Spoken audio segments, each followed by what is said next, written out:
Hello everyone, good morning. আশা করি তোমরা ঠাকুরের দয়ায় বেশ ভালো আছো। আমিও ঠাকুরের দয়ায় বেশ ভালোই আছি। তো সবাইকে জয়গুরু। সবাই ভালো থেকো, সুস্থ থেকো। এবং আমার ব্লগটা এখান থেকেই শুরু করলাম। তো প্রত্যেক দিন আমি এইভাবেই শুরু করি। আর তোমরা যারা আমার ভিডিও দেখো তারা অবশ্যই জানো যে আমি ঠাকুরকে দিয়েই প্রথম থেকে শুরু করি, কারণ জীবনের মূল উদ্দেশ্যই ঠাকুর।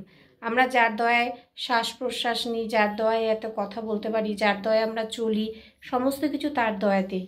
তাকে ভিন্ন কোনো কিছু হয় না, এটুকু আমি মনে করি। আশা করি তোমরাও সেভাবেই মনে করো। তো যাই হোক, আমরা আজকে একটু চলে যাচ্ছি হনুমানজির মন্দিরে। তো একটু ঠাকুরকে প্রসাদ প্রসাদ মানে পুজো একটু দেব।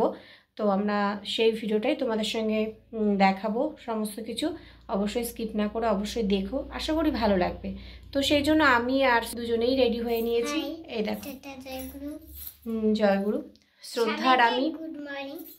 শ্রদ্ধার আমি দুজনেই রেডি হয়ে নিয়েছি, তোমাদের দাদাভাইও রেডি হয়ে নিচ্ছে। তো আমরা এখনই বেরোবো, তো অবশ্যই দেখতে পাবে। তো আমাদের এই ভোগের থালা রেডি করা হয়ে গেছে। জয় শ্রীরাম। তো সবাই ঠাকুরকে মাথায় আশা করি সবাই ভালো থাকতে পারবে। ঠাকুর ছাড়া কিন্তু কিছুই নেই, তোমরা সবাই জানো, সেই কথা বলি। তো দেখা হচ্ছে, আমরা যাচ্ছি। তোমরা অবশ্যই সেখানকার ভিডিওগুলো অবশ্যই দেখতে পারবে, কেউ কিন্তু স্কিপ করো না। তোমাদের কাছে আমার বারবার করে একটাই অনুরোধ, জয়গুরু। শ্রদ্ধা আমাকে এখন একটু ভিডিও করে দিচ্ছে। দেখো আমাদের পুজোর থালাটা রেডি হয়ে গেছে, কালকে রাত্রে রেডি করা হয়েছে। পুজোর থালাটা রেডি করে নিয়েছি। এবার এই থালাটাকে একটু ঢাকা দিয়ে তারপরে নিয়ে যাব মেজে। ঠিক আছে, জয়গুরু। তো তোমরা পুরো দেখতে পাবে, আমরা পুরো একদম রেডি হয়ে গেছি। তো জয়গুরু, সবাইকে ভালো থেকো, সুস্থ থেকো, ঠাকুরকে মাথায় নিয়ে চলো। জয়গুরু।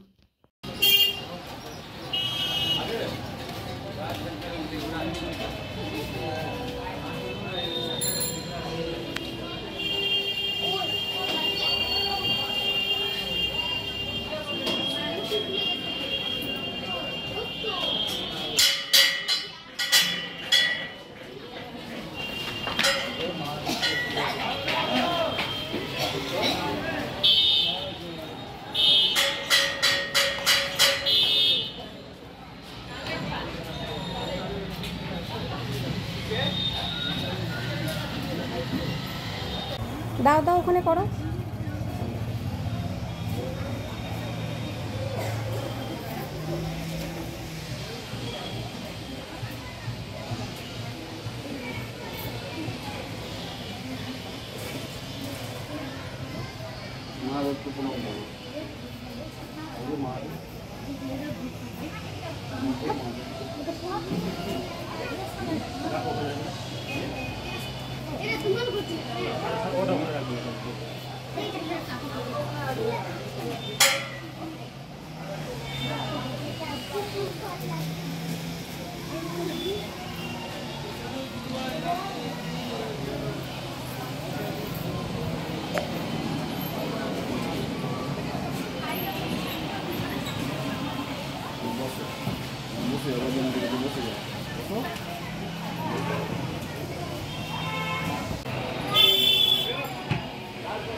দেখো শ্রদ্ধার পাপা এখানে শ্রদ্ধাকে বলছে যে এই জিনিসটা, তো শ্রদ্ধা বলতে পারছে না, সে পরে আমি বুঝতে পারলাম এই চামেলি তেলটার কথা বলছে, যেটা হনুমানজির খুব পছন্দ। তো দেখো তারপরে এই যে এখানে শ্রদ্ধা আর শ্রদ্ধার পাপা বসে গেছে, আমার পাশেই শ্রদ্ধার পাপা আছে। তো এখানে হনুমান চল্লিশা পড়ছে শ্রদ্ধার পাপা, আমিও পাশে বসেই আছি, খুব ভালো লাগছে। তো মন্দিরের পরিবেশ তো খুব ভালো লাগে, সেটা তোমরা সবাই জানো, যারা যারা যাও যেখানে সেখানে অবশ্যই খুব ভালো লাগে। তো এখানে একটু গান হচ্ছিল, মিউজিক যেহেতু আছে সেই জন্য আমি আর এখানে ভয়েস ওভারটাই দিলাম। সেই জন্য হনুমানজির মন্দিরে সুন্দরভাবে পুজো করতে খুব ভালো লাগলো, আমারও ভালো লাগে, শ্রদ্ধার পাপারও খুব ভালো লাগে। আর আমাদের বাড়ি থেকে খুব একটা দূরে নয়, কাছেই। তোমরা যারা মালদা থেকে দেখছো ভিডিও অবশ্যই জানতে পারবে, বুড়াবুড়িতলায় প্রথমেই রয়েছে। এই যে আমিও এখানে রয়েছি, শ্রদ্ধার পাপা পুজো হয়ে গেছে, এরপর আমাদের দেখতে পাচ্ছ শ্রদ্ধার পাপাও বসেছে, শ্রদ্ধাও আছে পিছনে। সবাইকে জয় গুরু, জয় হনুমান, জয় শ্রীরাম। খুব ভালো লাগে এখানে আসলে, সত্যি মনটা ভালো লাগে। আর যারা যারা মালদা থেকে দেখছো তারা জানো এখানে বুড়াবুড়িতলায় আমাদের হনুমানজির মন্দির রয়েছে।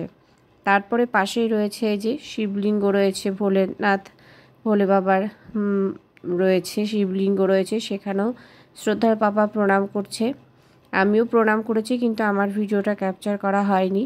তো যেহেতু শ্রদ্ধার পাপাই করছে, আমি শ্রদ্ধার পাপাকেই ভিডিওটা ক্যাপচার করে দিয়েছি, বেশ ভালো লাগলো। আর সবাই এখানে এসে ঠাকুরের কাছে প্রার্থনা করবে, সত্যি মন প্রাণ সত্যি জুড়িয়ে যায়, যেখানেই আমরা মন্দিরে যাই না কেন সত্যি খুব মন ভালো লেগে থাকে। আর এই দেখো এখানেও সুন্দরভাবে এই যে গাছ রয়েছে, এটা তোমরা বলো তো কী গাছ, অবশ্যই তোমরা জানোই, তবুও এখানে সবার মনস্কামনা পূরণের জন্য হয়তো অনেকেই দিয়ে গেছে। তো যাই হোক, আমরা ঠাকুরের কাছে তার কাছে প্রার্থনা করি আমরা যেন সবাই ভালো থাকি, তোমরাও যেন সবাই ভালো থাকো, ঠাকুরের কাছে মঙ্গল প্রার্থনা করব, সারা জীবন যেন ঠাকুরের কাজ করে যেতে পারি সেটাই দেখার। আর এখানে অনেকেই দেখছি শঙ্খ দেওয়া আছে, জানি না কি ব্যাপার, অনেকগুলো শঙ্খ এখানে দেখলাম, বেশ ভালো লাগলো। তাই এই যে চলে এসেছি এবার আমরা। শ্রদ্ধা তো এখন ছোট, তাই ভিডিও ধরতে পারে না, পুজো দিয়ে ফিরছি আমরা, তো সেই জন্য তখন তোমাদের এখন বাড়ি ফিরছি, এইবার দেখাচ্ছি তোমাদের। এই আছে শ্রদ্ধা, কই এদিকে আসো, এদিকে আসো, এই দেখো শ্রদ্ধা কত ছোট, এদিকে আয় মামা, ও তো ঠিক থাকে না এক জায়গায়, যাই হোক। আর এই দেখো খুব সুন্দর একটা সিন, সেটা হচ্ছে আমাদের কোয়ার্টারের সামনেই দেখো শিমুল গাছ, আর ওই দেখো ওই জায়গাটাতে আমার খুব বেশ ভালোই লাগে, তোমাদের একটু দেখিয়ে দিচ্ছি। এই দেখো দেখো কত সুন্দর, আর এই যে দেখো এখানে শিমুল গাছটা কত সুন্দর, আর এখানেও সব গাছ রয়েছে। তো যাই হোক, এখন বাড়িতে গিয়ে রান্না বাড়া করবো। তো তোমরা সবাই ভালো থেকো, সুস্থ থেকো, ঠাকুরকে মাথায় নিয়ে চলো। লাগলো তো পুজো দিয়ে এলাম বাড়িতে, খুব ভালো লাগলো। জয়গুরু, ভালো থেকো, সুস্থ থেকো। এখানকার মতো আজকের মতো ব্লগটা এখানে শেষ করলাম। জয়গুরু।